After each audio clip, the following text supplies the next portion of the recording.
C'est avec beaucoup d'émotion que je prends la parole devant vous aujourd'hui pour commémorer le 74e anniversaire du camp de Bélande.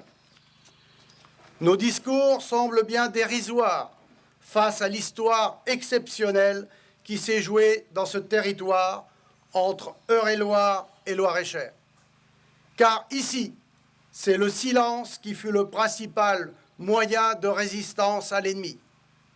Silence des passeurs qui ont réussi à conduire 152 aviateurs alliés, américains, anglais, canadiens, australiens, sud-africains, néo-zélandais et belges jusqu'à ce lieu.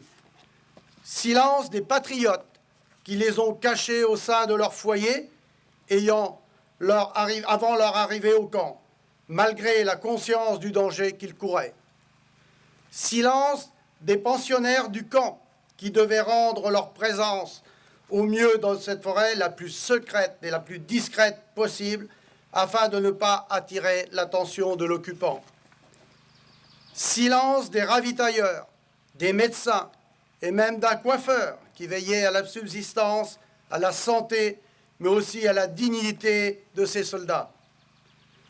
Silence, par exemple, mais on pourrait en citer tant d'autres, de Maxime Plateau, l'un des héros ordinaires de cette aventure, qui fut même sous la torture, ne révéla jamais l'emplacement du camp.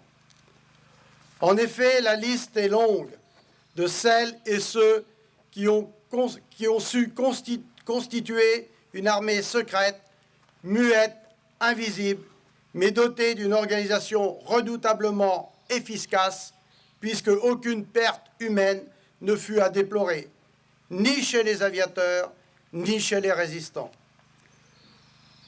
Aujourd'hui, il n'est plus temps de garder le silence.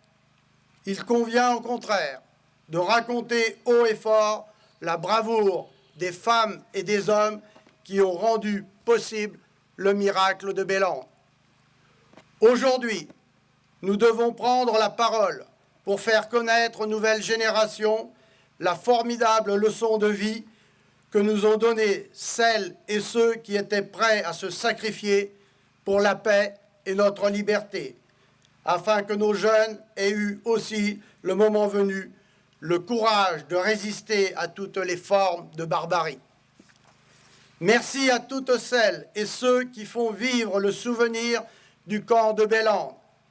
Monsieur le maire de Villebout, Monsieur de Baudigny, héritier de cette belle histoire, grâce à l'héroïsme de vos aïeux, responsable des associations mémorielles, porte-drapeau, musicien de l'harmonie de Drouet. C'est votre présence fidèle à chaque année qui ressuscite l'esprit de résistance afin que la chaîne de solidarité humaine initiée par nos anciens ne s'interrompe jamais.